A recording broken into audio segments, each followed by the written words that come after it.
Welcome. You're listening to the EA View, and we are discussing Taurus today. I want to introduce you to the team. This is Kristin Fontana, evolutionary astrologer, and here's the team of other evolutionary astrologers that will be gathering today to discuss Taurus.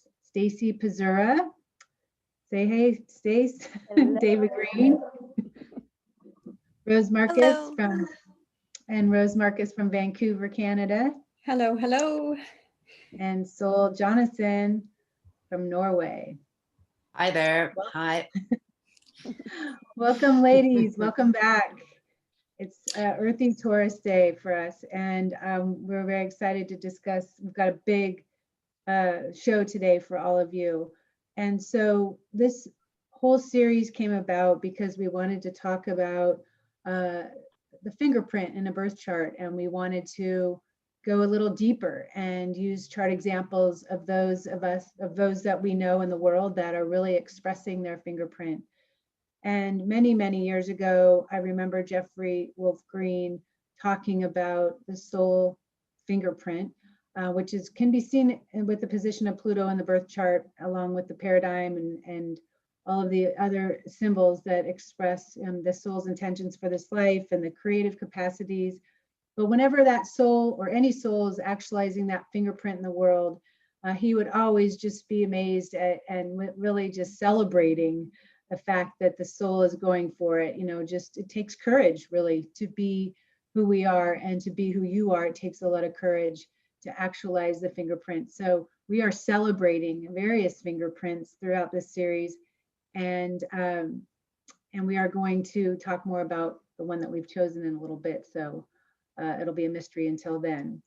But very few souls, I will say, do not deviate from their fingerprint. Actually, we're going to come back to this slide for a second.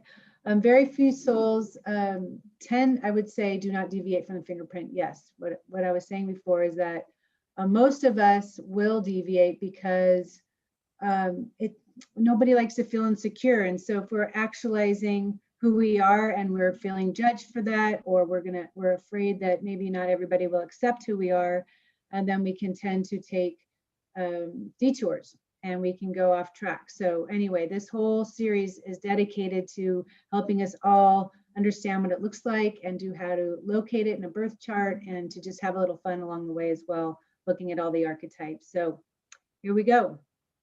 Let's move forward. Rose Marcus had a birthday last month. I missed it. Play the music.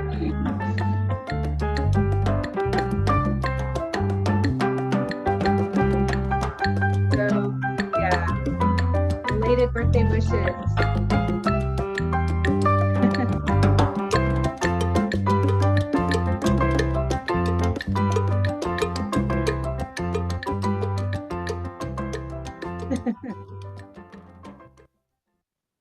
I don't want to get this wrong. I think it's the 18th of April, and she just slipped out. Does anyone know the exact day?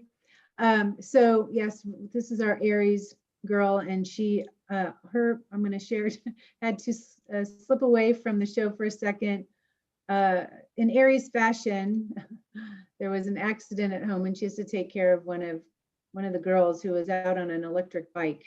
Sounds like an Aries accident to me. So hopefully she'll be back before the end of the show. But happy birthday from all of us, Rose. All right. So here's some of the topics for today. We've got, we're going to look at what it looks like for Taurus in space and the different expressions of that Taurian energy in the world. And we've got some great ones for you. Sign of the times, what is going on relative to that Taurus archetype that we can all observe in the world. The Climate Summit meeting that was just held on Earth Day.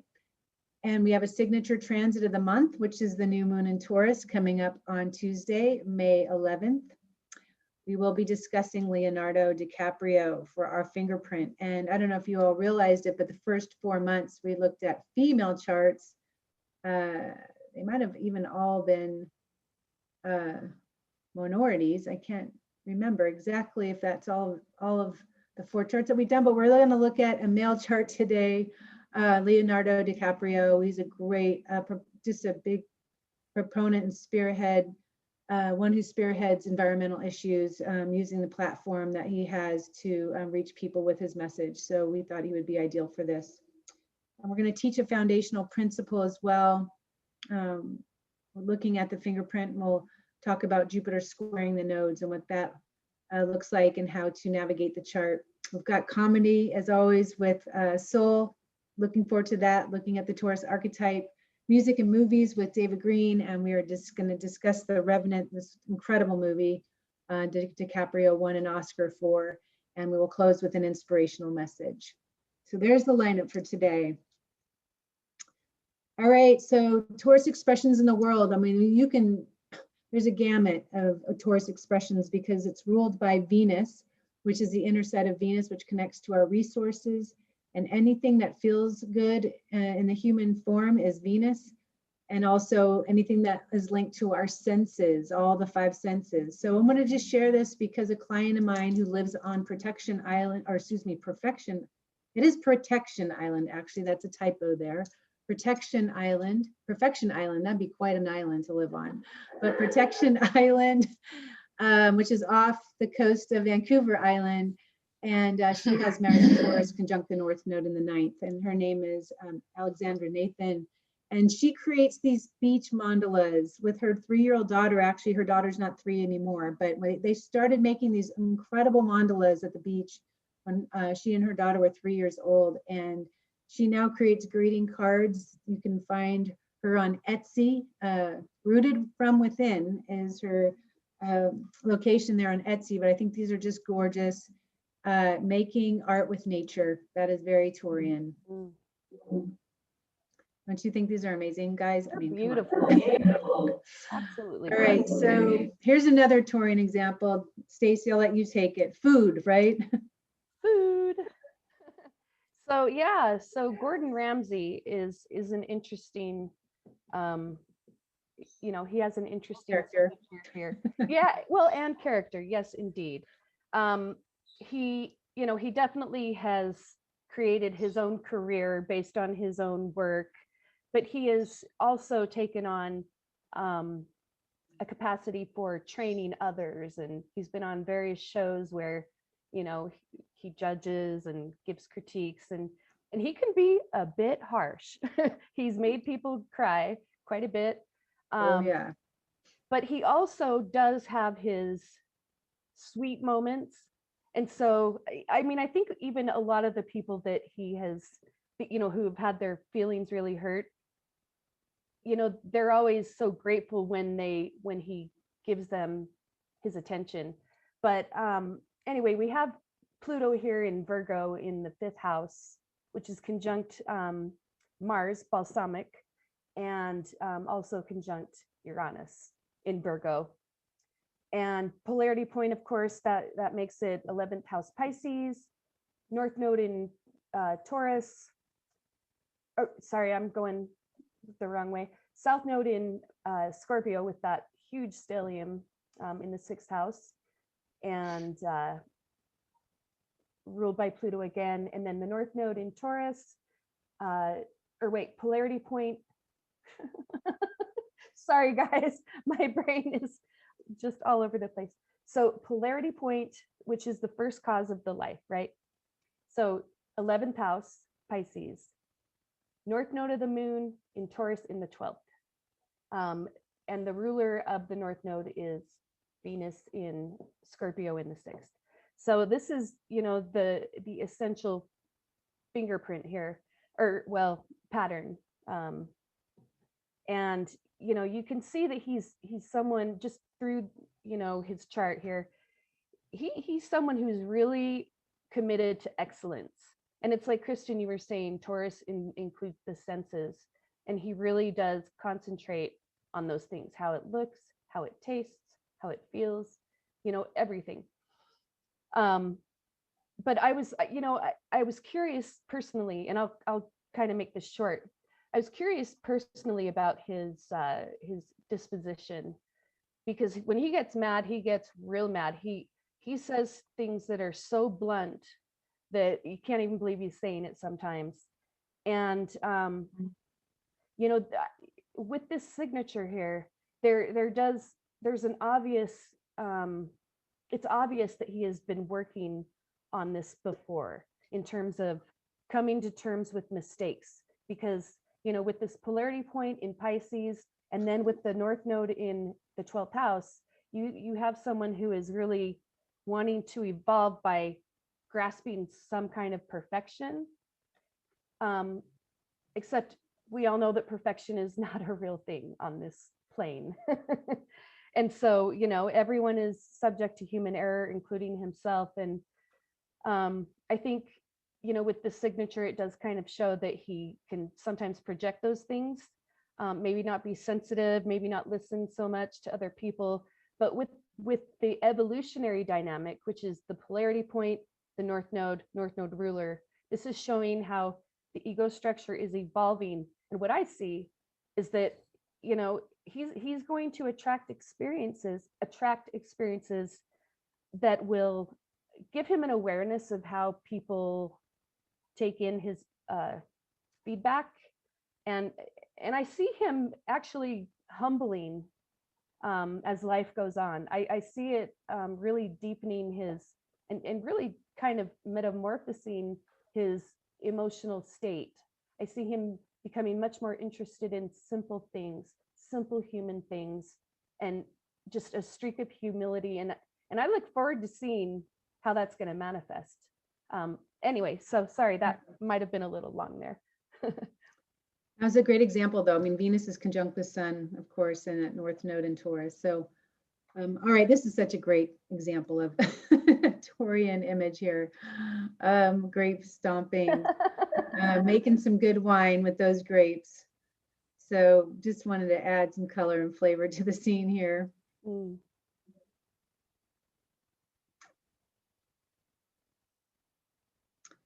All right.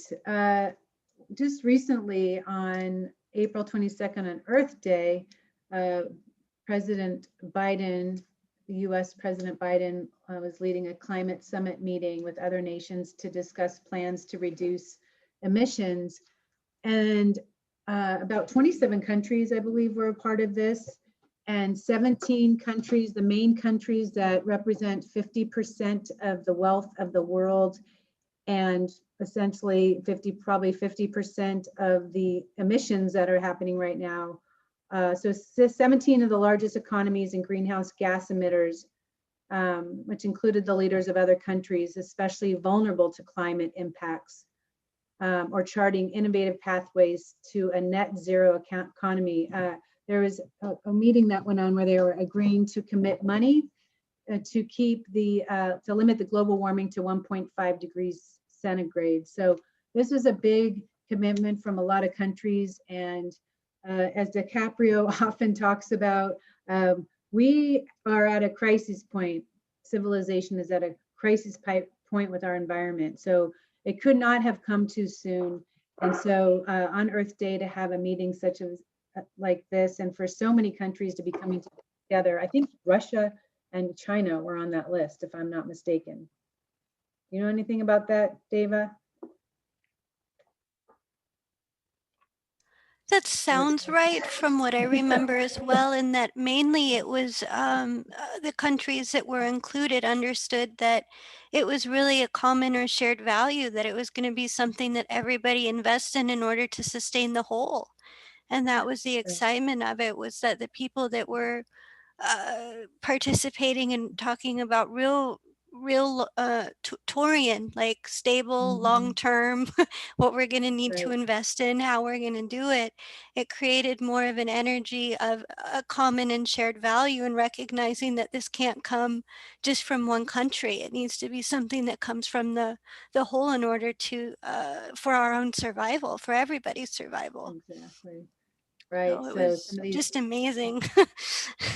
Very true. And, you know, within that is an opportunity to create more jobs was the intention.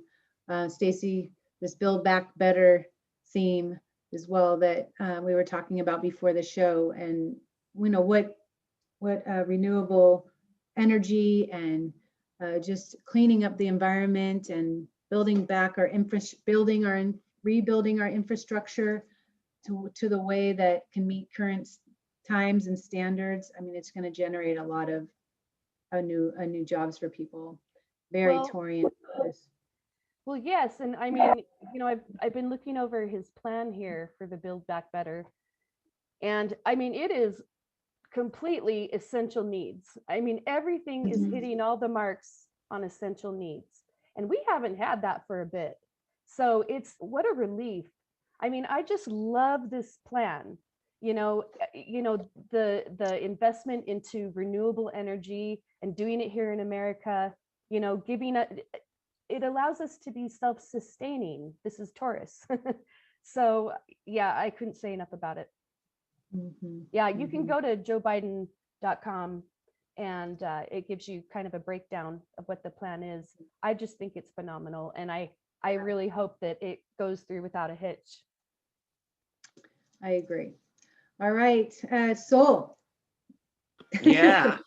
Go Happy ahead and give props to the birthday. man. Whoop, whoop. I don't know if you saw the last Netflix documentary that he made. I came halfway through and I couldn't see more. So talk about sustainability. This last thing that he's doing, I'm not sure if it's his last, but he's born in 1926. The guy's getting old. Today. Yeah, 95. Yeah, and we know that Taurus, they live forever. They live quite, they can live for quite a while. And I'm happy he's around, though. He's such a statement for the Sun-Saturn opposition, like a father to the world. And he's really showing up as a protector of nature, which is the highest expression in many ways of Taurus. Earth being very embodied. It's an embodied place we live in, and we are moving towards having an embodied experience on Earth, using our senses, seeing the trees around us, absorbing life in a way. That's very Taurian, because then you have time to actually take a look around. Where are you? People just walk hastily through nature. They're just there. They want to do something. They never sit down to really absorb it. And if anything, this guy showed us how to do that, because somebody who's doing this kind of work that he's doing, they're just sitting completely still in nature. I'm here now in nature, sitting very still, hoping that some animals will approach me, and then I'll have a communication with them. But that's what he's doing basically in all his, it's like always the same, just him being very still, absorbing nature, being part of nature. And for me, that I grew up with the guy, and a lot of us just grew up with him, always, he was always around. So the day that David Attenborough leaves Earth is a day that we all will feel. We will feel it in the depths of our hearts. He is a father to the world, and he's been around for a generation and then some. He's influenced several generations, and he's just incredibly loved. His presence is just so true. Very, very Piscean moon, very he's so easy to love. I don't think the guy has any enemies at all, and he really he's living his signature, that's for sure.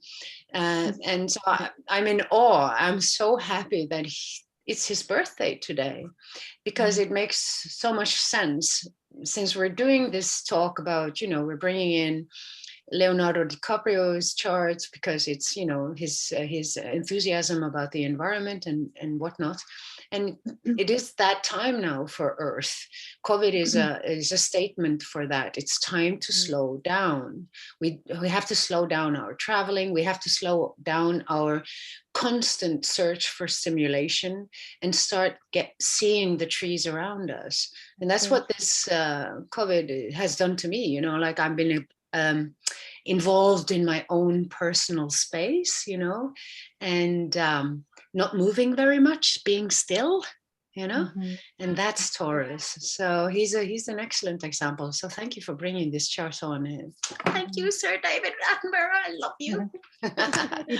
Before we talk about the new moon transit, Pluto, this natal Pluto, which we talk about being the fingerprint within the Pluto position, is conjunct the North Node in Cancer. So I think of the mother with Cancer. Of course, Mother Earth would be that Taurus in combination. We do not have a birth time on him, just letting everybody know this. But yeah, 95 years old, and he has that Uranus transit coming up toward his sun, I think, next year, but we'll hope he keeps on giving this planet more of his soul, because he really is a nurturing force for everybody seen here. So, and a healing force. I hear his voice and it's just so soothing. Yeah, so healing. Okay. And he's up on his second Chiron return as well. Right. You know, wow, that's a rare one. Another Taurus who seems to live forever would be Queen Elizabeth II, right? He just turned 94, I think. April 26th, I believe, was her birthday. So I don't know. Those Taurus, yeah, they do live forever. They don't retire. They will never retire. There's no such thing as retirement for Taurus. They just keep doing their thing, you know. It's good. It's very good. So Rose had to slip away for a bit. Hopefully we'll get her back here shortly, but we're going to discuss the transit of the month, which is the new moon in Taurus. We tend to focus on the new moon because it's like the light in every month in a way. There's a light that we look to, an energy that we look to, where there's hope, there's an open door, there's a launching point, there's a lift. And so the new moon in Taurus I like this new moon on May 11th and on Tuesday. The reason being in particular is because Mars, which is the planet of action and drive and instinct, it's your desire nature. Being in Cancer, a lot of us are feeling more emotional about a lot of things. And our emotions will tell us very directly what we want. And so with Mars in Cancer, we don't need to think beyond our emotional body because we know what we want. We are feeling it. And it's sextiling Uranus in Taurus on the day of the new moon. And so what I see happens with this kind of energy is when we direct our will and our passions and our emotion, something could happen very quickly. There could be a change in direction, an opportunity, the break that you've been waiting for. Maybe it's just you feel more liberated in your emotional process. It doesn't have to be an outer experience, but I feel like this particular new moon is really loaded. Also, we've got Saturn, which is a planet of security and stability and commitment, forming a very strong trine to Mercury, which rules the North Node in Gemini, our future, your destiny. Very stabilizing aspect within that. Of course, there's other energies here that will be pushing us as always. There's never any perfect configuration for any of us. It just never happens. But Rose was going to take this section, so I'm just going to open it up to you guys. If there's anything else that's standing out to you, Stacie, Deva, or Sol, please jump in. Well, there's this, I mean, what's not to talk about? There's like this 11th degree emphasis here, you know, Uranus, Mars, and then Chiron. There's a Mars Chiron square here. And I've been like sniffing that out for quite a while. I'm like, I'm approaching my own Chiron return. So I'm like, what's this Chiron about, you know? And so there's like this potential for woundedness in that one as well. You know, there's a limit to your power. You know that sometimes you encounter people who are more powerful than you, who are more well-versed in communication, for instance, who can better express themselves, and your own argument will fall short. So that's just a little like kind of like a little kind of note on a personal level that just be aware of, that don't push it too hard, you know, take it slow, take it down a notch. There's an inconjunct between Mars and Saturn as well. It's waxing. So there's like this feeling that you have to slow down a little bit, you know, while we're talking about it, and also know your limits. You know, don't push it too hard. So there's a huge thing with Chiron that has to deal with burnout. You know, the burnout syndrome, when you are just reaching that final frontier where you don't have anything to give. There's not more to give. And so I'm a little curious about that one, how that will turn out. But I'm just like, it's a sign of caution, actually. Just be nice with yourself. Mm-hmm. Right, with the Mars in Cancer in the 10th too, seeing the Mercury conjunct the North Node. From my understanding, that can also reflect an internal, more a clear internal sense around emotionally what makes sense to do, and emotionally what can you let go of. In terms of expression around, here's where I feel most grounded, or here's where I feel most emotionally stable, and where I feel I can really invest a lot of my energy and feel healthy, or feel that for the long haul it can be preserved. And the emotional liberation or breakthrough, external or internal, feeling that sometimes it's what you release that brings you the most renewal, or what makes you feel the most emotionally stable. So this can be a time too, looking at Mercury North Node, of expression or communication around what's most important right now. What has the most value? What can I invest in terms of long term, and can help me feel emotionally secure in ways that are more internal rather than external. Well, you know that expression, David, like, you know, whatever you're energizing within yourself emotionally, that's your frequency, your signal will affect what you manifest on the outside, right? So if you're feeling good, better things happen. When you start to adjust your inner vibration because you've done some emotional work, or you've let something go, or you've set yourself free in some way, created more space for other things, potentially let go of something old that you've been carrying forward forever, I can free up so much more space and energy. And I love this example, like clearing the static on your signal, because Uranus is like an energy of, reminds me of a radio station, right?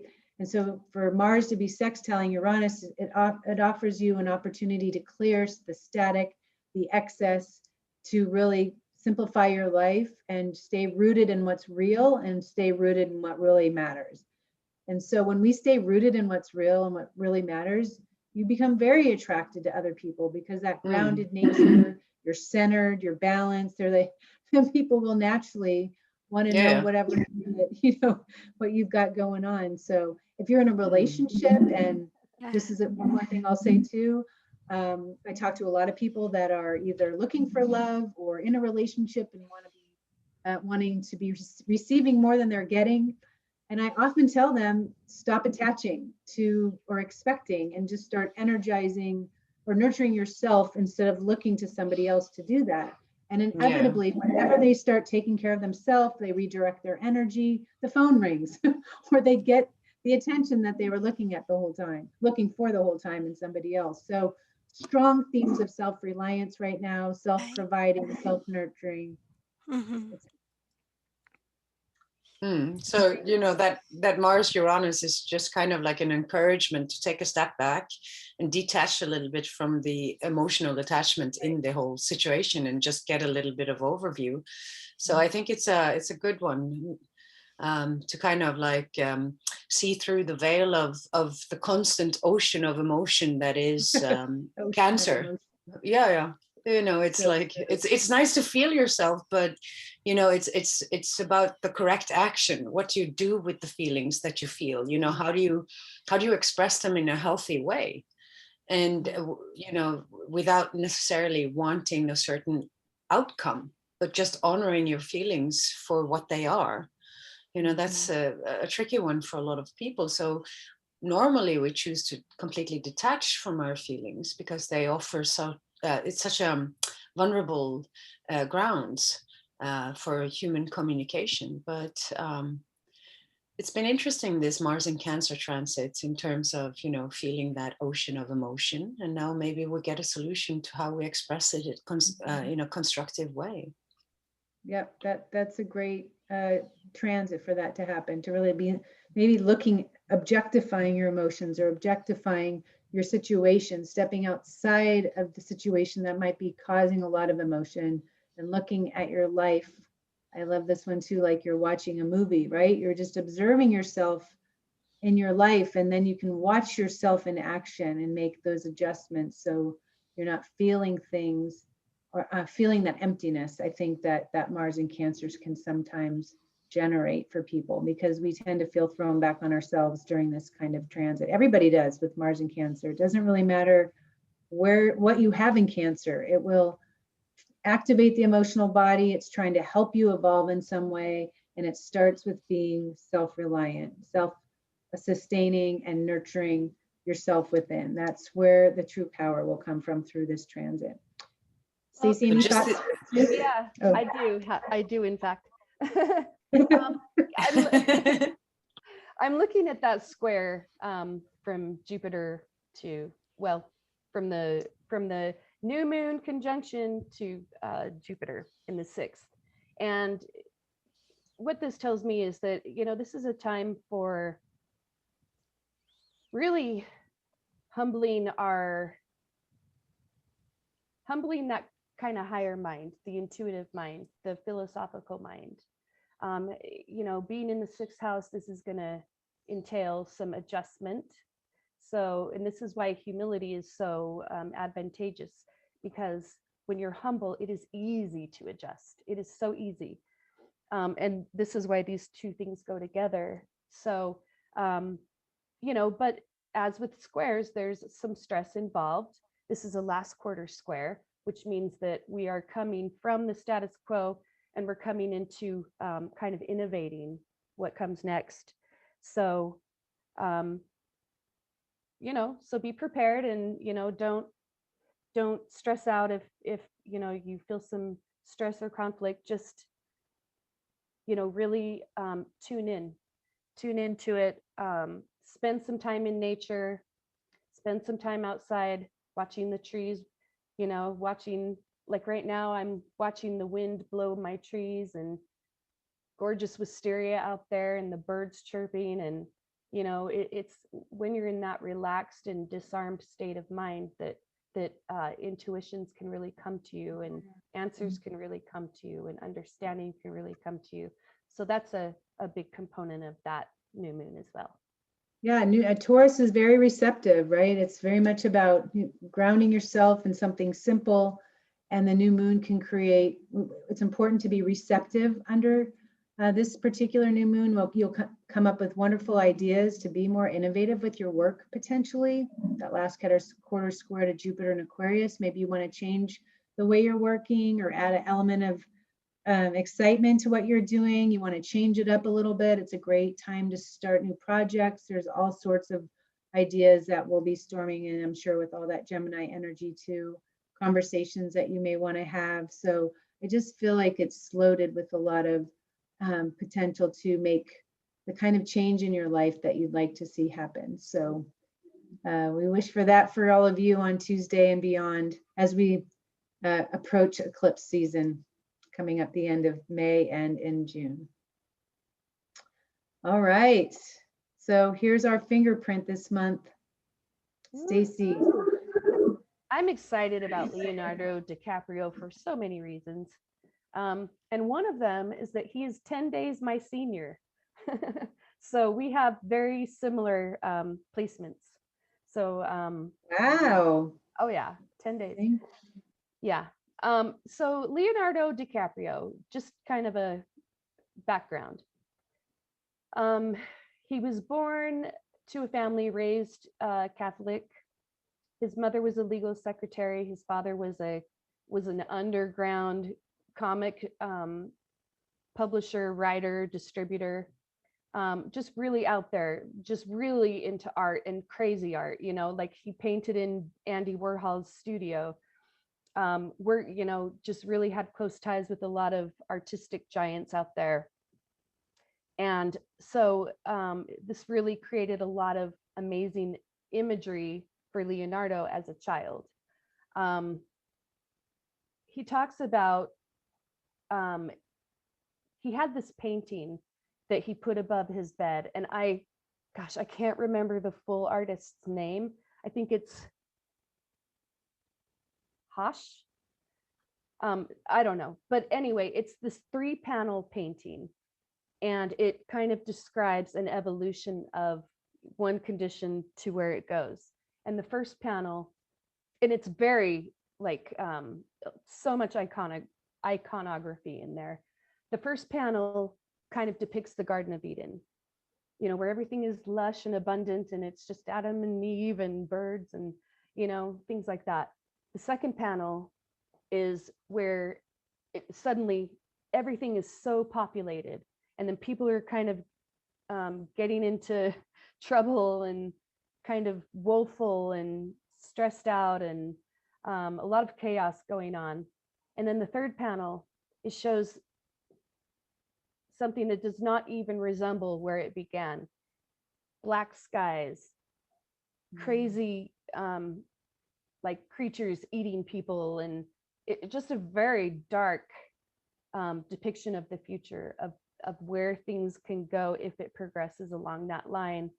And so he had this painting hung above his bed, and every night before he'd go to bed, he would stare at that painting. And I know he's right. I know he did, because he really like that. That really imprinted him, that painting. It really left like, for a young child, just the visuality of it and just wondering what it all means. Yeah, it had a big thing. So anyway, so Leonardo DiCaprio, that's kind of his upbringing. His parents divorced when he was 1 year old, but they had a positive separation. And so, he wasn't wounded from that. He's never been married, which is unbelievable. Given what a hot item he is. But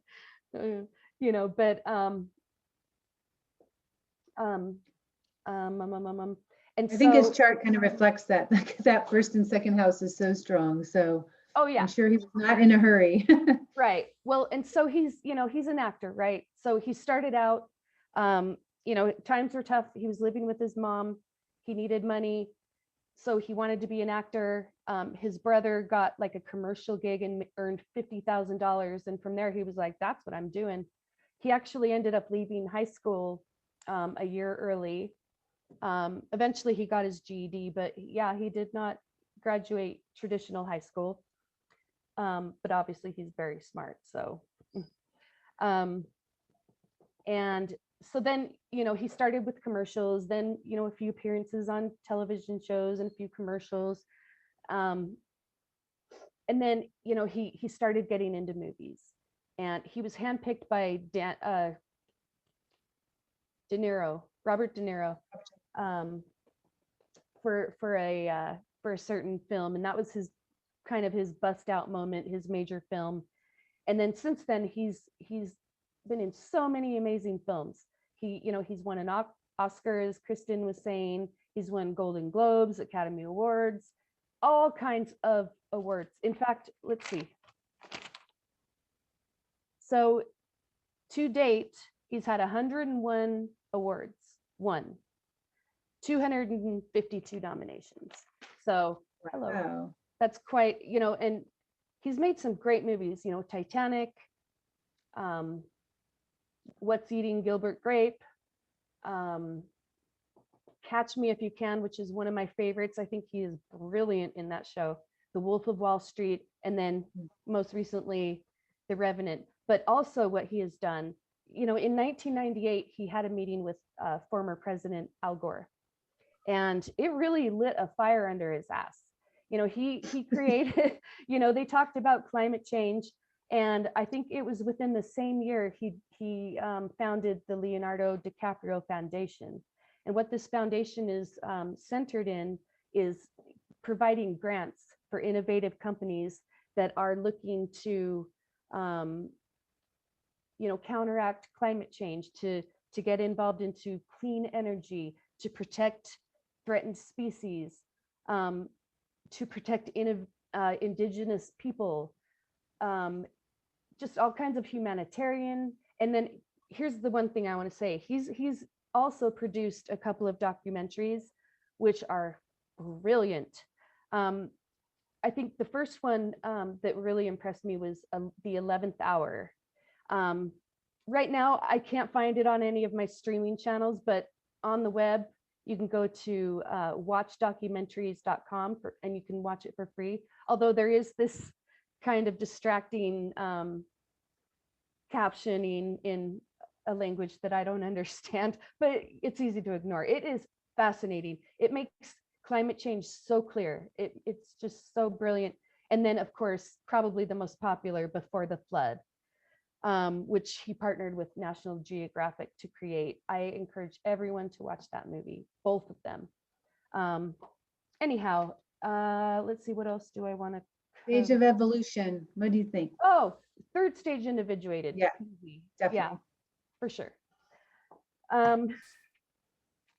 Is that what am I missing? Oh, let's talk about how he's making a difference just briefly. He is doing, my notes are like really disjointed. Public speaking. So he's been on all kinds of television shows, he's invited to all kinds of special meetings, and he always makes a point to bring up climate change, and to really kind of forward his vision. Film work, like I say, the documentaries that I just mentioned, and then humanitarian work, where he partnered with Amazon Watch to advance the rights and protect the land of the Amazon Basin's indigenous tribes. Fabulous. He also has partnered to help the Standing Rock Sioux tribe. And he was pretty instrumental in showing support for, to fight against the Dakota pipeline. Social media, his social media it's a complete reflection of his devotion to climate and the earth and the natural world. One thing he said about this movie, The Revenant, which when he got his first Oscar, he described it as, it's a story about man's relationship with the natural world. Mm-hmm. Right? And boy, did he really rock that, but we're going to talk about that later.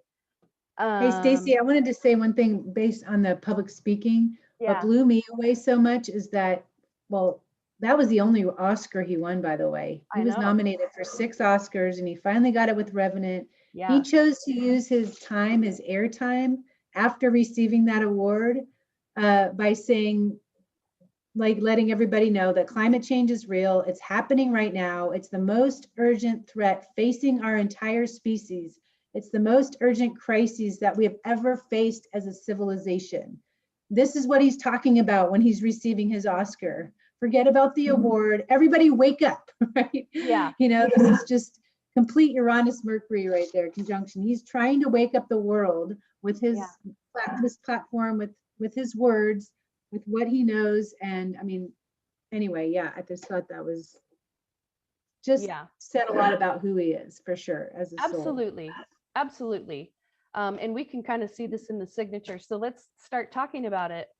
I think we're gonna, who are we starting? Let's start with Deva. Yeah, the foundational principle. You're gonna tell us about Jupiter squaring the nodes. Yeah, in terms of looking at a planet square the nodal axis, it's when a soul has skipped its step prior to the current life, and the intention or the necessity becomes to recover that skip step relative to the planet, house, and signs Pluto paradigm.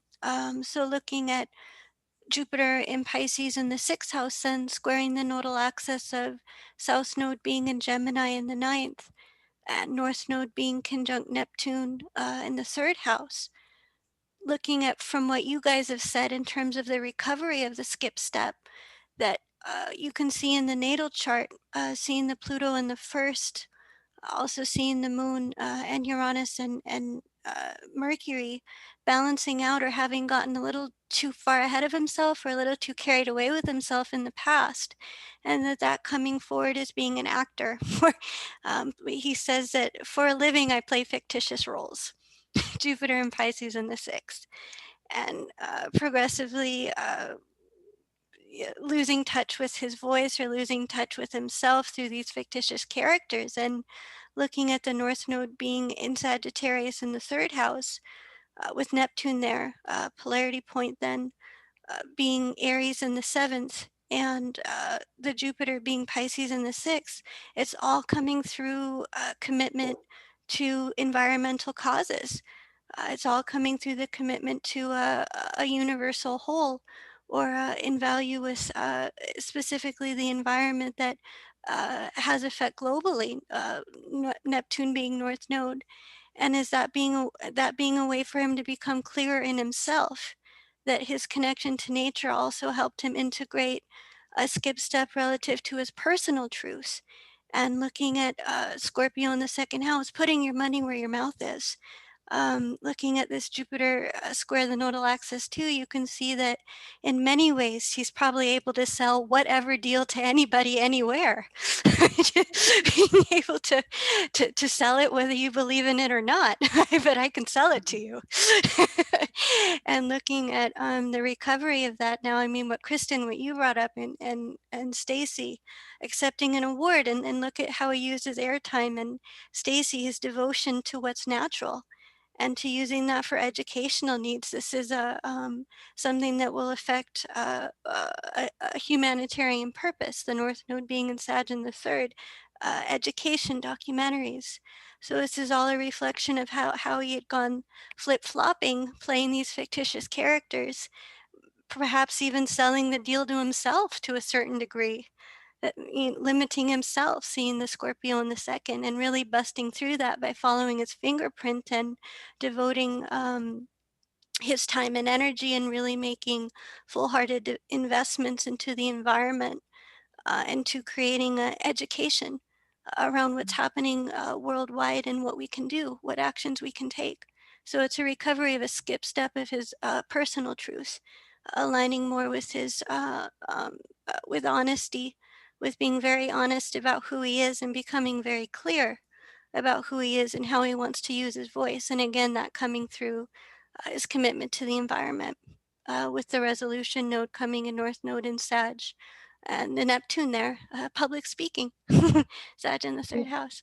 I wanted to comment real quickly too. I noticed on David Attenborough's chart that he has Vesta conjunct his Pluto in the North Node, and so does DiCaprio have Vesta on the North Node with Neptune around healing the planet. You know, like Vesta is such a nurturing energy around the mother, essentially, or the feminine. And I just noticed that just now. And somebody might ask, why did you pick DiCaprio? He's not a Taurus, but he has Venus, which rules Taurus, in a Taurus house, conjunct the sun. And if we follow the footprint or the fingerprint, the footprint of the fingerprint, how about that? Pluto in the first house in Libra, which is like being a trailblazer, a leader, to try and establish more balance in this world. The ruler of Libra is Venus in the second, a Taurus house, in Scorpio, conjunct the sun, trining Saturn in the 10th, in Cancer retrograde. Wow, that following those rulerships, it's just, and then you put Mars in the second to boot, which is obviously his driving force here. And Scorpios go big or go home, right? That's what they say. It's black and white, you know, like we're not going to go lightly here. You need a Scorpio soul to send a message like this. So that's why we chose this chart. I just wanted to add that. Yeah. Gosh, there was something I was going to say and it just flew out of my brain. Oh well. Looking at the Pisces energy and the Scorpio in the second, by investment, or by really that core theme, in my view, of put your money where your mouth is, you can really see how you can become clear around who's who, around who's really who they say they are, and who's just talking a good game. Looking at this Gemini Sag axis and what he may have been personally exposed to, and the Jupiter square the nodes too, in terms of personal honesty, aligning with his personal truth in terms of being a skip step, and in terms of following his fingerprint, or following that need to balance, and to invest in what has most personal value. Maybe talking to people who have a great deal of not just finances, but personal time. I mean, I keep coming back to, in whatever form you can express, or you can really ground into your own values by making any investment you can in what really matters.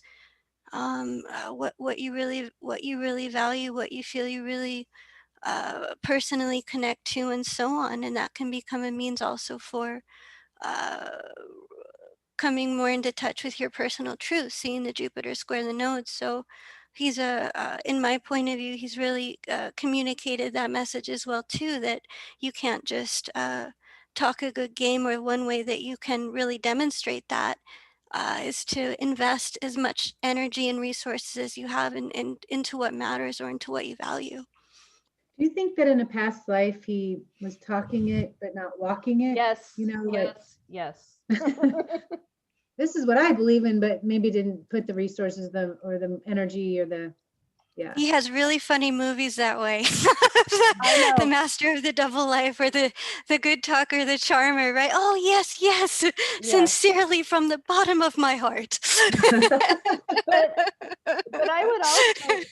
I would also say that, you know, that South Node in Gemini in the ninth, it really kind of shows that he's had a diversity of experiences and circumstances in different cultures, in, you know, different settings in nature.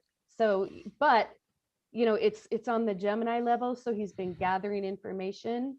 And so, you know, with this North Node in, anyway, I'll talk about that later. But yeah, so I just wanted to add that. Yeah, absolutely. So it would be a big theme in terms of his fingerprint in the recovery of the skip step to walk his talk. Yeah. right. Perfect. Yeah, and that sort of sets the setting for this Mercury conjunct Uranus thing, because if you have Mercury conjunct Uranus as tightly as this is like a, I mean, it's like, that's kind of like balsamic to the nth degree. It's like super balsamic, this one. It's a new phase. That's new phase. No, it's 20. Oh, it's a new phase. Sorry, thank you. Yeah, all right, okay. Well, it's really tight. That's what it is. Yeah, and it's really both when it's that tight, really. Balsamic and new. It's pulling, right? It's practically one. And I think, you know, for somebody with that kind of conjunction to have any kind of cognitive dissonance or have any kind of imposter syndrome happening, because, you know, that's not possible. There will be awakenings that comes with the flash of light. Like you just suddenly realize that, my God, Hollywood is shallow, isn't it? He gives off the kind of Marlon Brando air.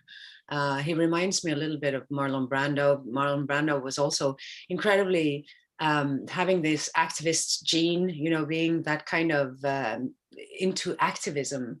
And he was very into the indigenous cultures. And he was also a method actor. And I would consider Leonardo DiCaprio to take his acting quite seriously, because he doesn't want to be seen as someone shallow. He doesn't want to be somebody who comes off as being a superficial Hollywood kind.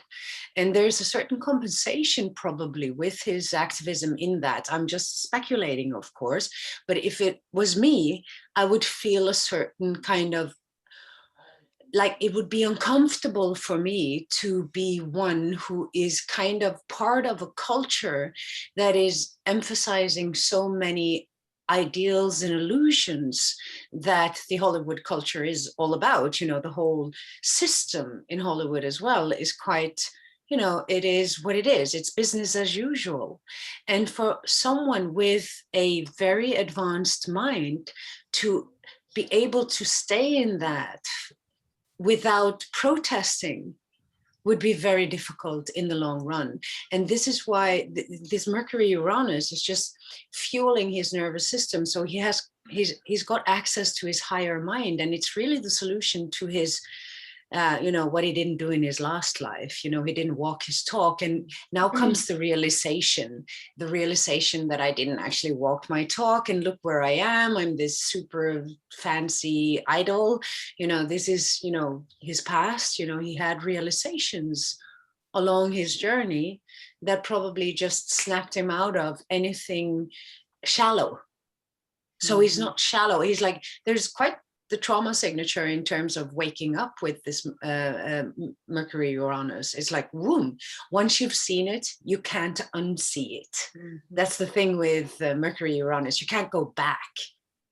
You can never go back with Uranus. It's always like, no, now you realized it. If you don't integrate it, you're going to suffer inside, because you know you're not integrated. You don't walk with integrity.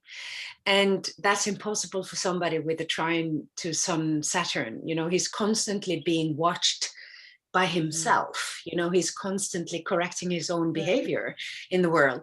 And this Mercury Uranus makes it really hard for him to hide anything about his own nature for himself. Like he's judging himself. He's judging every thought, action, and move he makes through that trine to Saturn. And judgment's natural to consciousness. We all do it. That's how we learn. That's how we grow. So he doesn't need anybody else to judge him or judge his actions. He's constantly doing it because where he's been from his past, right? In terms of evolutionary quantum leaps, that Mercury Uranus is quite hard to handle on a neurological level because it hyper activates the nervous system, but it really, really fuels your evolution in this lifetime. If you have any kind of contact between Mercury Uranus, you're going to struggle a lot with maintaining illusions.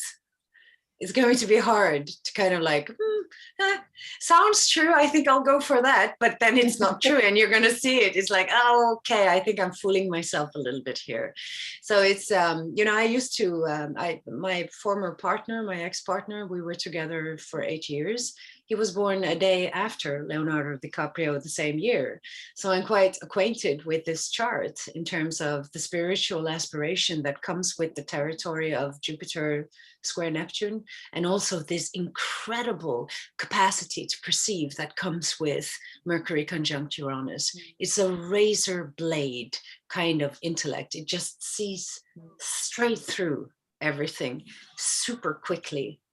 It is a very fast mind. So Stacie, you mentioned he was very intelligent, and that's definitely a signature of intelligence for sure.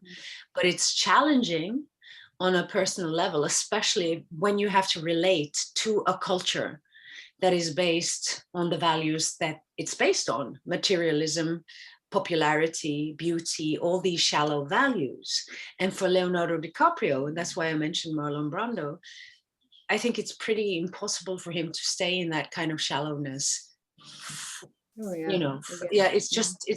That's going to be suffering for him. So he wants to do something, it's his day job, yeah, sure, and he's impersonating people and blah, blah, blah. But he wants to deepen it. He wants to go deeper. And I think that's why we all love him so much, because we feel this. And we feel that there's like, it's... there's so much more than meets the eye with him even. Yeah, definitely. Oh, for sure. Definitely. And I think he's struggling, he's been a bachelor since forever. And I think what is part of why he's struggling, not just because of that Pluto moon thing in Libra, where it's hard to kind of like figure out what's the right thing for you to be with, what's the proper partner for you. But it's also that Mercury Uranus, he's really looking for somebody who could, stimulate his intellect, somebody who could talk to, who's on his wavelength. Like to somebody who has a similarity of speed, the frequency that is equals to his. So that's why I think, like it's kind of blocking a little bit of his relationship, in terms of committing to something. Because normally Scorpio would go straight to the altar, Yeah, there's a lot of non-committal energy though. If you look at the South Node in Gemini in the 9th, and strong first house. Very strong first house, yeah. And then, ruled by Venus in the 2nd house, which is self-reliance, which is what? It's ruling the 8th house, right? Self-reliance, because sometimes we need lifetimes where we focus on us. We have to focus on our essence and really get centered, as Kristin, you were kind of talking about earlier. So that's another factor. But and it's also interesting that, this Uranus Mercury, I mean, this is the same degree. This is the lower mind and the higher mind in one, operating as one. Yeah. So everything, it's like there's just these fire bursts of information that just, I'm sure the downloads that come in, the rapid fire thinking, the genius, the brilliance, the stuff that just kind of comes into him from some other place, kind of like a portal in a way. Very powerful. So I think just this type of chart, just in terms of communicating to the world and to be a voice of change to help advance humanity in this way, and awareness is just perfect for what he can bring to the stage in that way. Also, I don't know if you guys noticed, there's at least 4, maybe 5 planetary pairs that are in a new phase, including that Uranus-Mercury conjunction, Pluto, Moon, which was Rose's section here, but clearly a metamorphic life for him, brand new evolutionary journey, starting with his career, right? The ruler being the Moon, ruling Saturn in Cancer in the 10th retrograde. Which goes back to walking your talk. You know, he's recovering all this stuff from the past and taking responsibility for what he says, taking responsibility for what leaves his lips, and doing something with it, making something out of it. So there's also Mars-Venus new phase, and that's 3. And the Sun-Venus new phase, that's 4. And I'm sure there's probably more if I looked hard enough. So you can feel that Aries energy, you know, just constantly moving forward for him. Yeah, and activism, you know, he has to, you know, it's born to fight in a way, you know. There's also this aspect, I'm not sure if I, you know, like it's in my, you know, worth mentioning, but this kind of like activism that shows up in his chart, where that Mars is also in Scorpio, and there's an evolutionary need in Mars in Scorpio to feel true power in a way. You know, what can I do with the situation? Now, he's not comfortable with being some sort of imposter, some sort of, he doesn't like himself when he's like that. That's the Mercury conjunct Uranus. He's just way too smart. He sees through things, you know, shallow values and whatnot. And I think for him, in order to kind of like be happy with himself, he needs to kind of do this. You know, he needs to do something that really makes sense, that is worthy of his time. It's always the same thing with Taurus. Is it worth my time that I spend time on this? Is it worthy my time? You know, like, so that's what he's constantly questioning, his own values in this lifetime. You know, are these the true values that I want to base my life on? And his activism is fueled by this inner process, for sure. You know, like if he hadn't gone through that massive disillusionment process within himself, he wouldn't have come to this conclusion, and he would have continued living, well, I'm not sure if I'm generalizing now, but a typically Hollywood type of life, you know, Hollywood type of lifestyle. No, so he's really rising to the occasion, you know, like really, you know, and interestingly enough, you know, Attenborough is a Sun-Saturn opposition, whereas Leonardo DiCaprio is a Sun trine Saturn. So there's this need to do something, responsible action, you know, do what you can do. But I think he's feeling frustrated of the limitations of his own influence in this area, because people, and this is probably his realization, people rather want to watch funny movies on Netflix than actually get involved in the environmental situation. You know, what does it take to wake people up? So yeah, that's awesome. By the way, that message that he gave at the Oscars was 5 years ago that I just recited, that we have reached a crisis. This was 5 years ago, right? And so, you know, how much has our environment changed in 5 years? And then just how was it 3 weeks ago when this summit meeting happened on Earth Day, where all these countries are finally committing money, time, resources to find it 5 years ago. You know, he must be, yeah. We had to go through a Trump period first. You know, we had to really see it move deep into disaster before anybody woke up. Yeah, so it's like, it's the same thing. You don't fix it until it's broken. It's a classic one for Earthlings. Right.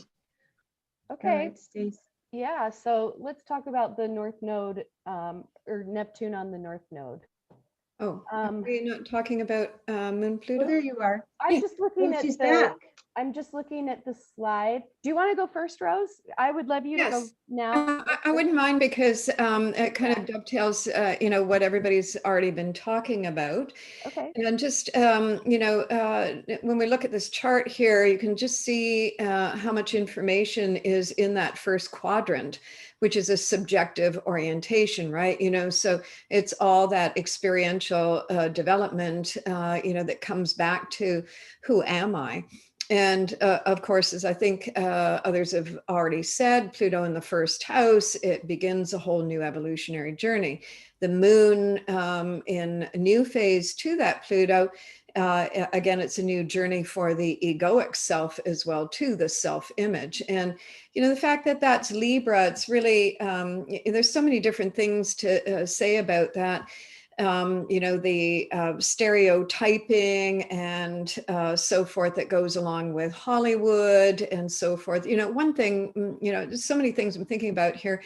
First of all, that first house in Libra archetype about his appearance, you know, and he's very youthful in appearance. And the first house corresponding to Aries is very youthful, and Libra is very attractive. So he's got a particular look, right? You know, and in the research I was doing, it was talking about how after the Titanic, how, you know, there was this whole wave here of him being, you know, kind of a resurgence of his teen idol status, right? You know, which looking at that Chiron opposing that moon, bringing in that Pluto as well too, he would want to define himself on his own terms, correct? You know, so he abhorred, you know, that kind of projection on him.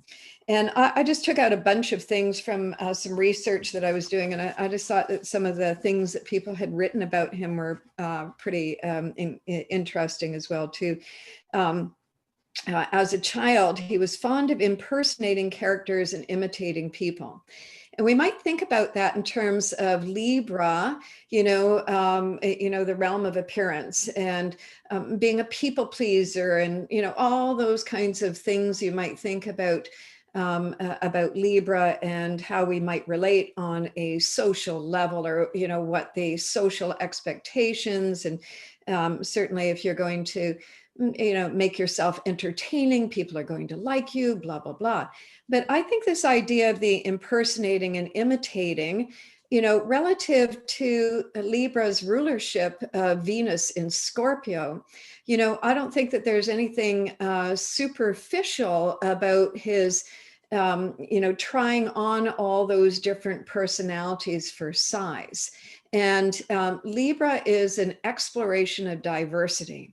And, you know, I've been on some movie sets as well, too, where I've observed, you know, the actors in their roles and how they, you know, really immerse themselves in that particular character, right? You know, so I think that in terms of acting and how that information that he's gathering, a second house, you know, that's where you're in, and especially with Venus being there, you know, that's about you, your inner dialogue. And this is a whole experiential track in the emotional body, right? You know, so that's a really potent, really just Moon Pluto itself is a very, you know, very dynamic emotional track, right, to begin with, right? So that exploration of that. But some of the comments that were made by various critics are like, he's the most observant of actors. Oh, and even before I go there, so this is out the gate, you know, beginning, right? So one of the reasons that he took on becoming an actor was seeing that his cousin had made a lot of money doing a commercial, and his mother needed money. You know, so, you know, right out the gate, mother being Moon and so forth here, you know.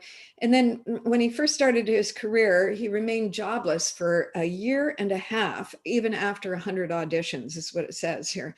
And yet he kept going. So, you know, that's that intensity. He was disillusioned by it, but his father encouraged him not to give up, and he needed the money to support his mother. You know, so there's like cause driven right there, you know, isn't that interesting? So the moon is, you know, very important. There's already, you know, assuming some kind of role on behalf of supporting his mother, right? In terms of the roles that he's played, you know, he's gone from, where's my thing here? Well, you know, delightfully persuasive, flirtatious, persuasive, and sometimes tragic. And, all of that kind of mixes up a Libra flavor with a Scorpio flavor.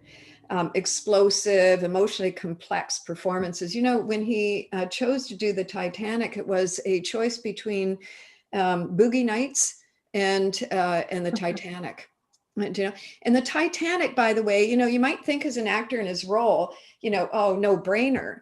But at the time that the Titanic was being made, it was really being trashed. People thought that it was going to be an absolute flop.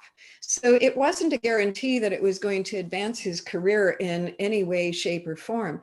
But I just think that that moon Pluto, is about a new experience of self and a new evaluation of self and a new sense of inner hearing and inner listening, because that's, we're tuning in that, instincts and impulses here that have, this incredible wisdom about it. That's the Uranus Mercury conjunction. But relative to that Venus in Scorpio, it's about listening deeper and going deeper and like hearing what's in your gut and, all of that kind of very deep. One of the characters that he played, the writer wrote that it looks simple on screen, but is immensely sophisticated. And another wrote, polite and charming, makes jokes, engages eye contact, and manages to give almost no hint whatsoever of his personality. So, that's a very interesting thing because he's a very private individual, right? And although there's been a lot of talk about the women that he's dated, and, I kind of, like you see this kind of young looking boyish guy with these like glamorous, gorgeous women. And, to a certain extent, you go like, how did he get that?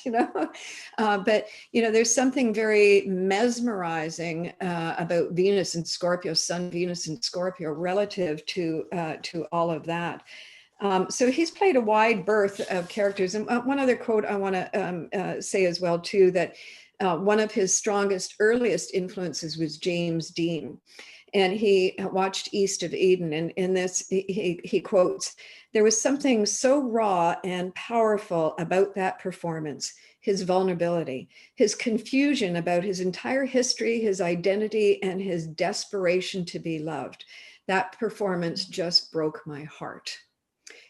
Like you just, like I think that everything that you see out of Leonardo is passion and intensity, in terms of that moon Pluto. This is somebody who can take on these roles, but he takes on them. Even the one that he did, Revolutionary Road with Kate Winslet, like he didn't want to do any more acting with her that was going to kind of repeat the love story because, he didn't want to, kind of impose on that, that glorious, movie that he did. Revolutionary Road, he said he played this kind of middle of the road character. And it was even hard to play that, like even within that kind of thing, how, the way he's playing these roles are like just totally giving his all to every moment. And in terms of his activism, I just think that, he's so totally set up for that. When you have, a first house is a very well-directed, it's very like, that's an Aries archetype. I mean, it's a Libra, but it comes under the Aries first house archetype, which is very, very focused. And then he's got Mars, Sun, and Venus in Scorpio. That's going to stay very focused. I think he's been set right from the beginning here to go deeper, to find something that was, more worthy of time and attention and effort and, something, of true value and meaning. And what could be of more true value and meaning than saving the planet, really? So I think that in terms of,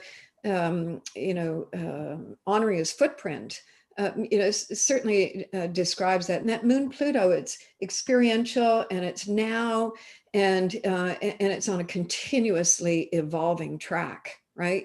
So I mean, I just think that he's quite brilliant. I've enjoyed every single movie I've seen him in. Oh, me too. And I have to say, with this Pluto moon in the first house in Libra, this is instinctual listening.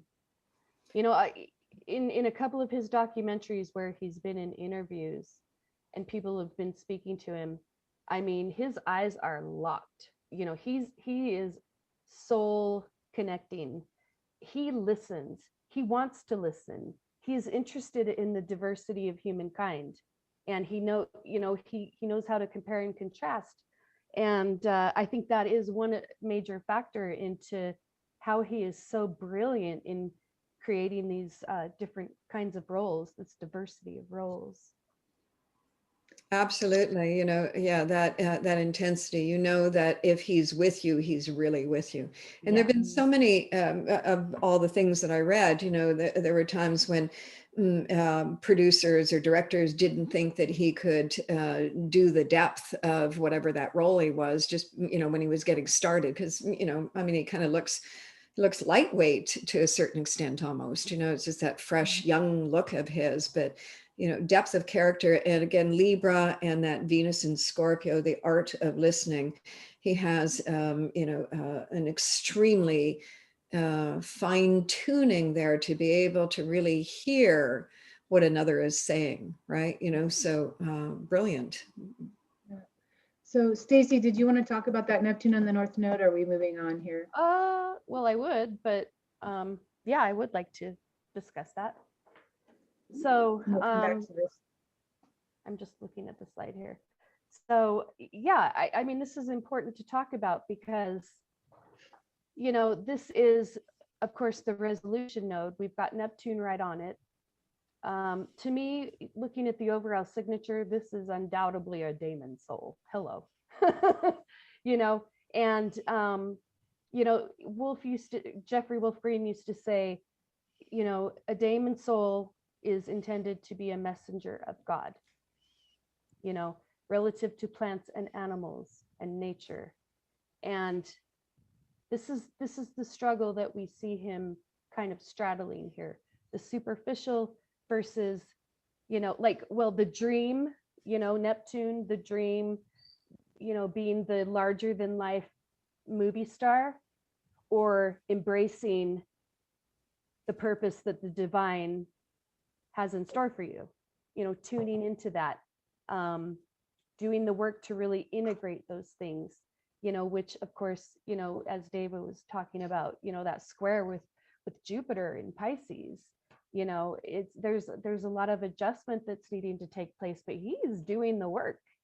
Let's see, what did I want to say about this?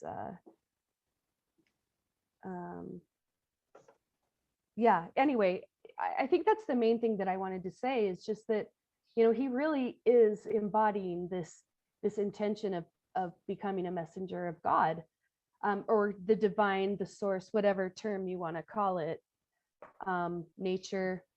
He is a nature soul, and it's really coming crashing down on him in this lifetime. It's just completely encapsulated him. And it's such a joy to see somebody embrace it and to give so much of his own wealth to these various different projects, who are completely dedicated to helping nature.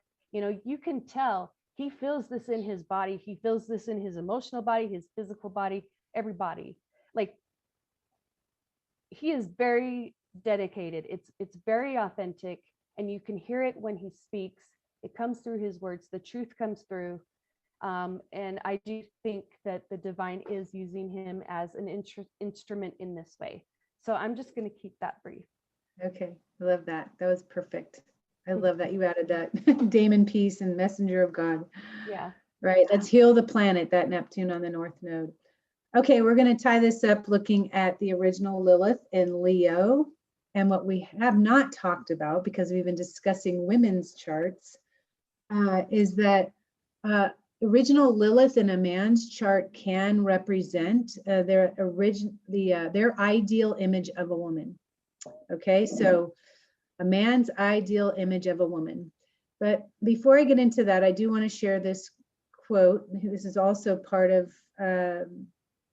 his acceptance speech of the award. I think this was either the Golden Globe or the Oscar, but he says, "I want to share this award with all the First Nations people represented in this film and all the indigenous communities around the world. It is time we recognize your history and that we protect your indigenous lands from corporate interests and people that are, can't see the rest of it because of, can anyone else see that? Where did you end? Corporate that interests and people that are out there to exploit them. It is time we heard your voice and protected this planet for all future generations. All right, so thank you. I love this quote for his Jupiter square the nodes, but also Lilith in the 11th house. It's like any culture that feels different or an outsider, right? You know, just alienated from the rest of everybody else. But in terms of his ideal image of a woman or a partner, Elle featured him in this article, or featured the 27 women that he had dated in his past, and they were literally all very high profile women, models, actresses, musicians. I mean, all gorgeous, you know, Victoria's Secret models, and multicultural for the most part, I would say. A lot of them, like even his current girlfriend is, I think she's from Buenos Aires. She's only 22 years old. Like Camila Marone. Yeah, Camila Marone. Yeah, Camila Marone. Yeah. And she's the stepdaughter of Al Pacino. And her mother used to date Al Pacino, so he's like a stepfather to her. So these high profile women, he's been with her 3 years. Obviously, that's a good long time, you know, for a bachelor, I think. And the longest relationship prior, I believe, was to, it's on the tip of my tongue now, this famous model who is Giselle.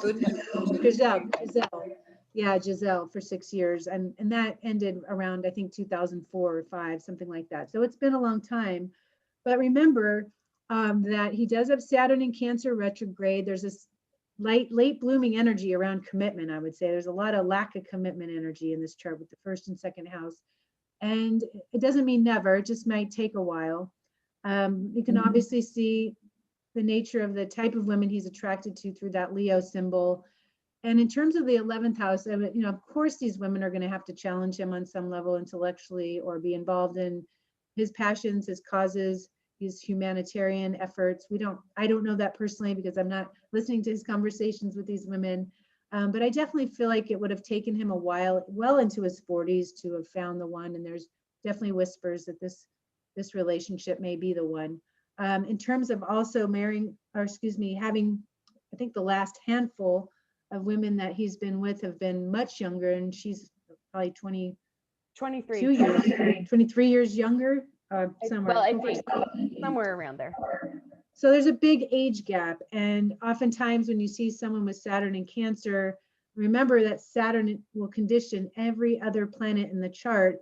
There's an emotional youth about that soul. There's a lot to recover emotionally. Maybe so much of his energy has been put into his work or in other things that he hasn't cultivated that emotional space to the degree that he's needed to until later in his life. Maybe you know, it took that long to be doing that kind of work. So being with somebody 20 years younger might just be what's right for him.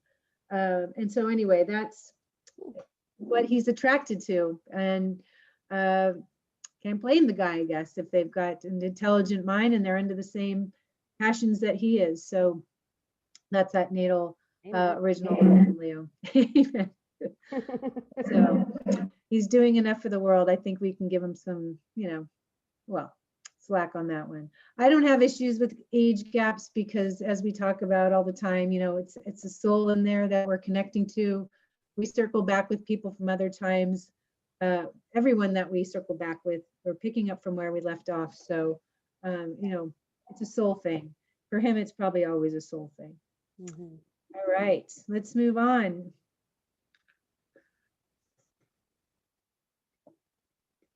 Unless there's something that anybody else wants to say about that, Lilith. Yeah. Well, I would say, I mean, it kind of reflects someone who is just, you know, who is very smart, just like him, but also, you know, and has this charisma and this life force, but it's, you know, obviously it's ruled by the sun in the second house. So probably someone who is a little bit low key, you know, where they can have their private relationship and it's not just splattered everywhere. I mean, there's paparazzi, so it's impossible to get away from it. But you know, to me, it seems like he would want someone who is intelligent, charismatic. You know, they know their life purpose, or you know, or at least they're engaged with it, so that they're self-reliant in that way. Well, I think, you know, the relatable piece is that these women are very famous, just like him. They can't go anywhere without somebody saying something. Like they're relatable in that way. They understand his reality, but also someone who's deeply sensual. And these women are, I mean, they're beautiful, sensual beings. I mean, their bodies are their power. And that in many ways, and that sun, which rules the Lilith and Leo, is in Scorpio conjunct his Venus. So he is attracted to their body as their power, that sensuality, that ability just to deeply merge and diffuse with somebody in that way is important to him. So, all right, next slide. Oh, lighten things up now. Yeah, let's see if we can do that. I was way into Leonardo DiCaprio right now, but yeah. So the first one is not really a meme. It's just my love for David Attenborough. And yeah, and it is true though, you know, when you have a real strong signature like that, you know, to remind people what is truly valuable. And he is totally showing us that we have to take care of it because it's not going to last forever.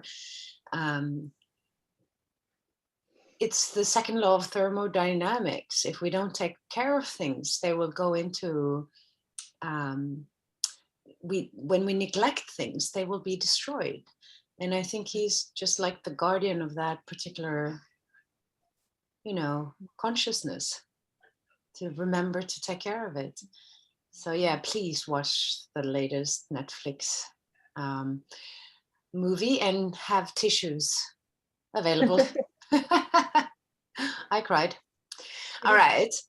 Oh, this is, it's not supposed to be, okay. So, you know, Taurus is an interesting sign. Actually, I had another way of, there was another slide that was supposed to be before this one, but I don't know if you can, you know, recognize who this is, but it's from a movie called Dictator. And there is something dictatorial about Taurus, which is the shadow side of this very stubborn sign. You know, I don't know if you've ever been, if you've had close relationship to anyone who's very much ruled by Taurus in one way or another, you will definitely come face to face with a certain kind of stubbornness. And Taurus can be extremely stubborn, and there's only one way, and it's my way, you know. And so there's a certain kind of dictatorial energy in this particular sign that shows the fixation of the Taurus earth. It's earth after all, you know. It doesn't move. I won't budge. I'm right always, even when I'm wrong, I'm right, you know.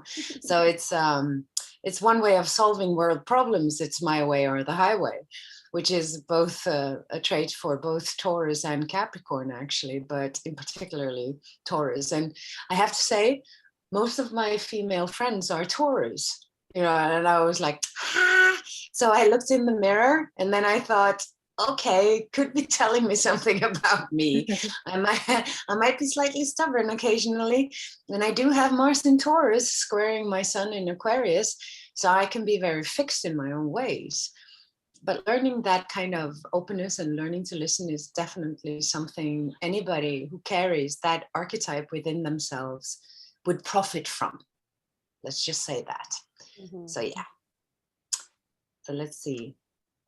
When Uranus is in Taurus and you realize you can mine your own crypto money and you never have to work again, because Taurus deserves to rest, you know. And it is true. Right now we're in the middle of Uranus in Taurus and we see this crypto thing going crazy. You know, it's like boom, boom, boom. It's like people are making money on virtual currency. Yeah. And it does have a quite a serious environmental imprint, actually. And people are discovering this now, that it takes a lot of energy to fuel this mining, which is something people don't get, you know, they don't understand. What is this mining after all? What does it mean to mine your own money? But there is something with Taurus that says, I just need enough money to kind of like get around, and then I wouldn't like, you know, like, because I'm here to chill. I'm basically here to chill. I know, I say I had a Taurus friend a long time ago, and I'm like, whenever she came into my house, the frequency went down. It was like so smooth and so chill to be around her. And then I came up with the concept that everybody should import to Taurus and just bring them into their houses if they were a little stressed out or freaked out about the future, because just chill, you know? And money is good for the nervous system. So if you want to relax in life, you have to crack that code. And for a lot of people now, well, maybe some Taurus people out there, I'm sure they're going to make a buck on the crypto market for sure. So this was my first Taurus solving world problems. And I think that hammocks were invented by a Taurus. They must have been a Taurus or a Cancer or a Pisces. Yeah. Those three. Or a Sagittarius. Okay, we're getting into it. But this is Taurus solving world problems. And yeah, basically chill, you know, just relax, just chill. Yes, please. Yeah, when your Venus is in Taurus and you can't get enough of that smell. I love it. That's so cute. Well, I found a whole series of these photographs. There was this guy, he must have been Taurus. He was following these squirrels for 3 years, and he took all kinds of beautiful shots with these squirrels. And this was one of them. And so I just fell completely in love with, because Taurus is all about the senses. It's about the touch, the feel, the smell. Just smell is very important for Taurus. It's just, does it smell good? Does this guy smell good? Does this woman smell good? You know, it's all about these basic, primal, sensual experiences. It's embodiment. And through smell, we embody a lot. When you breathe, you embody. So for me, this is a perfect healing picture for Taurus, for sure. You know, and now we've enjoyed Venus in Taurus. I don't know how you guys have been, but you know, it's been all about that food, the smell, the taste. Just eat your food, smell it, taste it, be with it, embody the experience. Yeah, it's like you know, just like the squirrel. It's like, I can't get enough of this flower, you know. I want to be one with this flower, you know, merge. I want to be all the way inside that flower. So when you just have to have that incredibly expensive organic, it has to be organic, mind you, hair mask, because you're worth it, and never mind the bill. You know, Taurus is all about quality.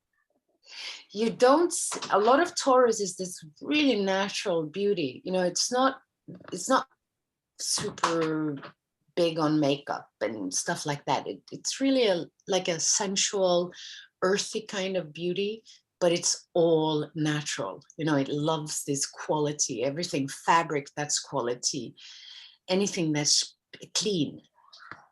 It needs to be a little bit clean. So never mind the bill. You know, I have Taurian friends who are not rich, but they never hold back on luxurious items on themselves. It's the best oils, it's the best food, it's the best, you know, it has to taste good, it has to feel good, and it has to be pure. And that's value, you know, like it's high worth, it's high value. So in Taurus, we get high value, you know, like I want high value. I don't care about quantity, I want quality. And I'd rather starve a month than to buy a cheap hair mask. Are you kidding me? you know, like I need that best, you know, so it's really a luxurious sign. So when you have Taurus, you want to go for quality. You don't want that quantity stuff. And if it's artificial, if it has all kinds of additives in it, you're probably going to respond allergic to it. Yeah, you know, so I have a couple of friends who are Taurus, and I mean, it's exactly what you said. They don't have a ton of resources. Mm-hmm. I have No. one of my best girlfriends. She just loves chocolate. She will spend $10 on a chocolate bar any minute, but you know, it's just scraping for everything else. It's exactly as you say, quality. Yeah. And sometimes they get criticized for that because, you know, like an individualizing Taurus is somebody who does chalk art, and then the rain comes and they can't sell it. Oh my God. Yeah, because they're learning the value of non-attachment. You know, that's individualizing Taurus. You know, you're learning the value of non-attachment to whatever you create in a way. So it makes sense in terms of totally makes sense. But on the other hand, they get criticized because very often they don't have a lot of money, but they still live like they have a lot of money. So they need some crypto, basically. When you crave some touch, but you're currently not peopling. Yeah. And one thing I learned with these stelliums, because we are now in a stellium kind of time frame, everything is stellium. The planets are sniffing out each other in a very concentrated part of the zodiac. And it's been a very, it's been a focus on, you mentioned it earlier, Stacie, autonomy, you know, independence in a way, you know, like who am I, my values, my worth, blah, blah, blah. And if you get too much disturbances in these particular areas of your exploration of life, you get distracted from the mission. You know, you get influenced by other people's ideas and opinions and whatever. And even when you get touched by somebody, you know, you get some of their energy on you. It's nothing of intimacy, nothing of Scorpio will leave you unmoved. It will move you. And this is what Taurus is, it's the opposite of that, you know, it's about being untouched for a little while so that you can find yourself in a way, right? So if this principle is not understood, you might indulge in a little bit of chocolate occasionally, just because you need connection. But what is it that you need connection to? Sweets are very like, yeah, I feel some sort of sweet. It's very feminine. It's very loving. It's very enjoyable. It's very softening on the mood in a way, that sweet, rich chocolate flavor. It's really sexual almost, you know? So it's connecting with something. It's trying to embody. And that's what we're trying to do in Taurus. We're trying to embody, feel things. But what we're really looking for is a connection to ourselves. And then the sweets would be a little bit too much, I think. You know, it wouldn't be that necessary, right? But there's a sweet tooth in Taurus for sure. Well, and I have to say, I don't know if any of you know Maggie Torek. She's an incredible musician, and she does a lot of spiritual workshops. She's just a phenomenal person. But she specifically has a cacao ceremony. And she came to stay with me once, and just to see her prepare it and how much love she had towards it, it was spiritual. It was not just about, not only about the senses, it was spiritual. And it really struck me. So, yeah. Yeah. If you're eating, I have like one rule for people, and I keep saying it, I keep repeating it. If you can't eat chocolate without feeling guilty, you shouldn't eat chocolate. You know, I mean, if you can eat it and not feel guilty, then binge, you know? But if you can't, then avoid it, because you're just going to feel terrible afterwards. And you don't want to put yourself in that position. But if you can really enjoy it, yeah. That was so good. Go ahead, do it, you know, please, until you don't want to do it anymore because you don't need it anymore, right? So yeah, that were my memes for this time. Mhm. Thank you, Soul. That was awesome. Love it. Welcome. All right, music and movies. The Revenant. Oh, yeah. Okay, Deva. Yeah, I felt that the movie The Revenant was a good pick for Taurus for a number of reasons. Not only is DiCaprio in the movie, but it also reflects these themes of what we've been talking about, relationship to nature, and through a type of assessment where in this movie it's definitely scenes that are shocking. This is one of the most survival-based movies, and very graphic in terms of uh, what it takes to survive in nature, and the shift in the interrelationship that happens from coming back into valuing natural resources. One of the really beautiful quote from this movie that makes me think of the Taurian archetype. It says, the wind cannot defeat the tree with strong roots. So from my point of view, that's really speaking to the strength of the Taurus archetype when despite all this change or despite what's going on around you, you really encapsulate, or you really consolidate into your root, and that your root, when you preserve it, can never be destroyed by the winds of change or by what's going on around you. Centering in what matters, and looking at DiCaprio's Mars in the Second, and just the overall theme of surviving no matter what, and his intensity that can really be captured in this. He says, as long as you still grab a breath, you fight, you breathe, you keep breathing. And there's so Taurian, right? So basic that as long as you can, you keep moving forwards, and as long as there's a breath in your body. It's very second house. And that movie also depicts the survival, the strength of the survival instinct, that you don't want to underestimate that. One of the strengths of the movie, I also see that in Lilith in the 11th, is that it does provoke shock effect or shock value. I mean, there's a scene where he needs to survive by gutting a dead horse that he then puts around his body to keep himself warm. And normally it's almost like you can't communicate it, but the value of that scene for me was that, wow, this is something that until the necessity, or until you're surviving through a natural resource, you would never think of that. But there you are in the situation, the survival instinct comes in, and there's a natural resource to help preserve you. And the relationship to nature, that it can put you into contact with Mother Earth or Mother Nature in terms of a deeper value in what sustains us all, or again, what sustains the whole.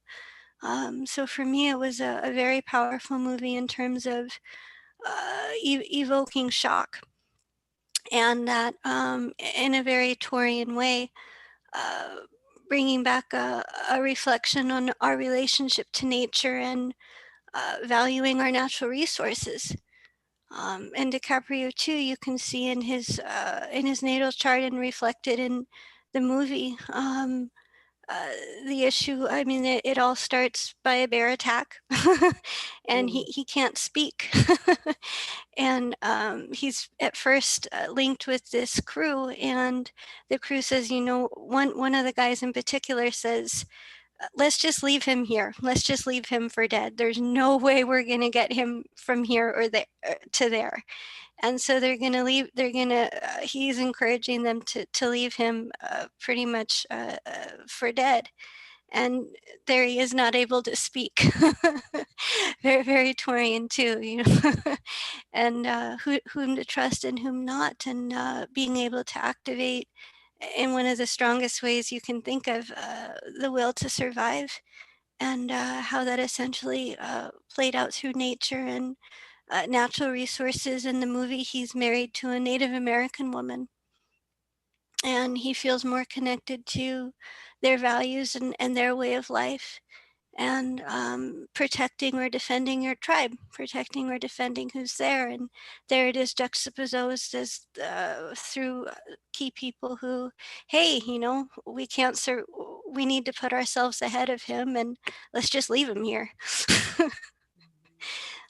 So it's pretty powerful in those ways, and from my vantage point really speaks to the core issue or the core dynamic of Taurus in terms of reevaluating our root or reassessing our root, and deepening our connection to what sustains the whole or what sustains the tribe. And really unique, if I understand too, with the 11th house energy, it was the first time he took a hand in the production of it, or the specific film shots. Yeah. So it was he really stepping into a new lane for himself too, because the filmmaking was just, for me, it was revolutionary. Never Totally. quite seen images like that, and what they provoke in terms of those themes are, you can see that in his chart in terms of what may be ahead of him or something he might want to throw his hand in at. Yeah, it was absolutely one of the most incredible survival movies I've ever seen. Yeah. I was so blown away by that movie, like at every turn. And I just, my degree of respect, and I was just so impressed with his performance. He absolutely deserved the Oscar times 10. I mean, it was brilliant. So if you have the stomach for it, recommend you watch it. I didn't know what I was getting myself into when I started watching, but it was phenomenal. Yeah. Well, talk about actor putting his life on the line as well too.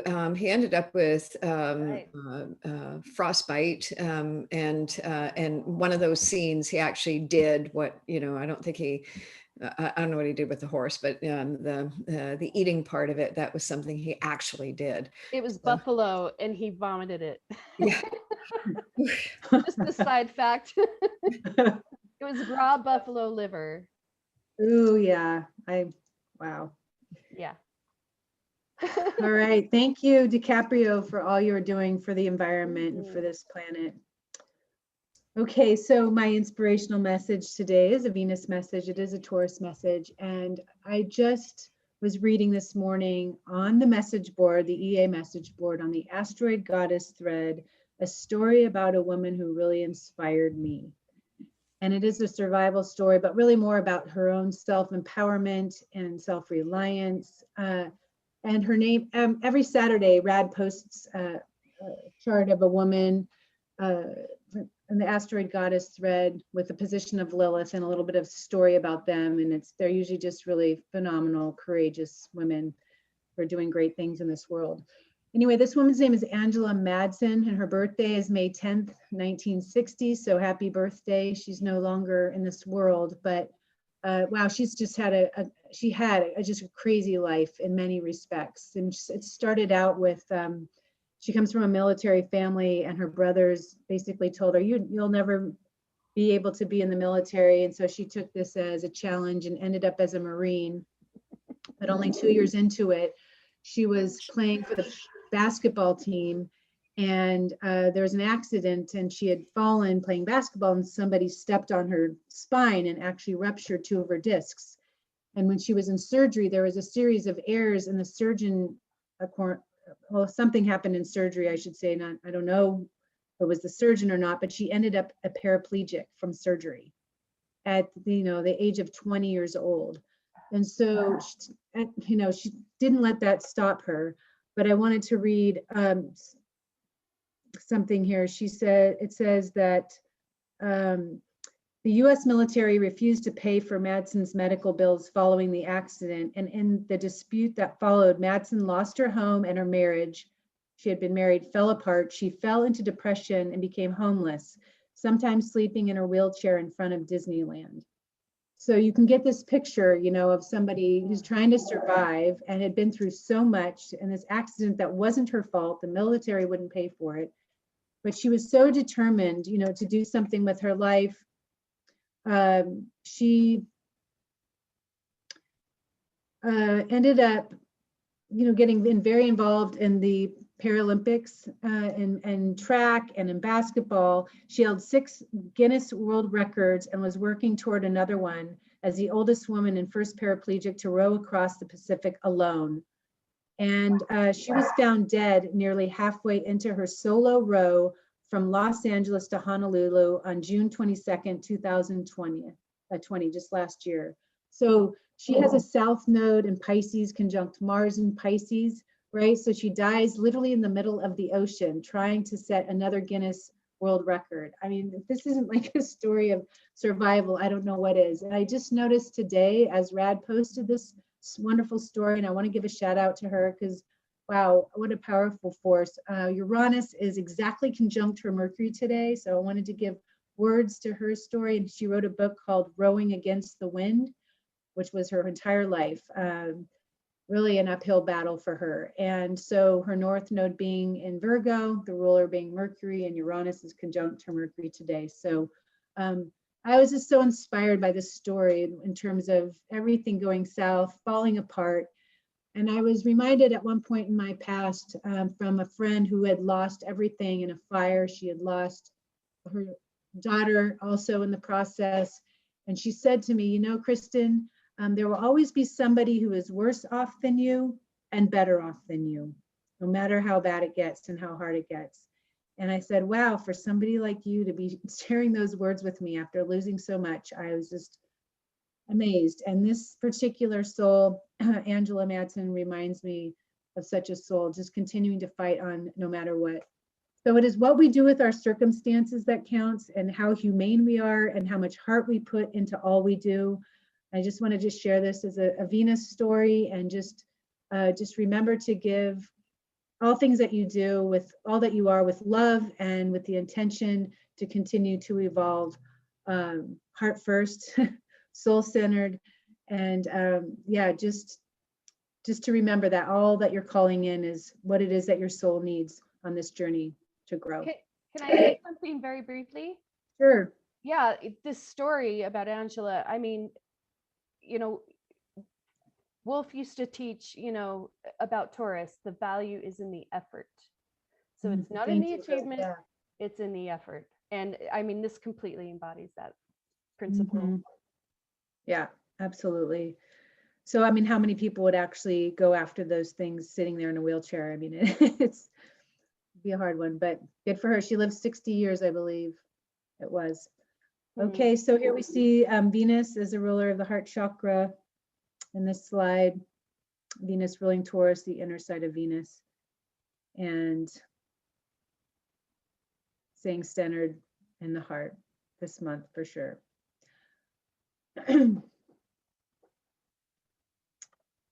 Okay, we can keep moving. Thank you guys so much, Stacie, Deva, Rose, and Sol.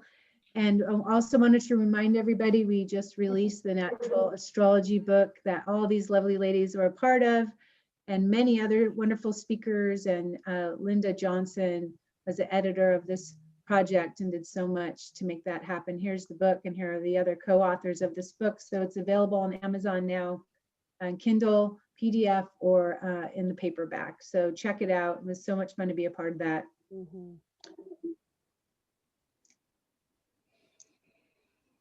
And we will be back. Oh, before the next show, if you're interested in learning more about evolutionary astrology, including reading about wonderful stories that I just shared, or just any current events in the world, or have any questions about evolutionary astrology, please check out the message board at schoolofelvolutionaryastrology.com. And our next show will be next month discussing Gemini on the 12th, I believe. All right. Thanks for that, Hal. Thank you guys. Thanks for being here.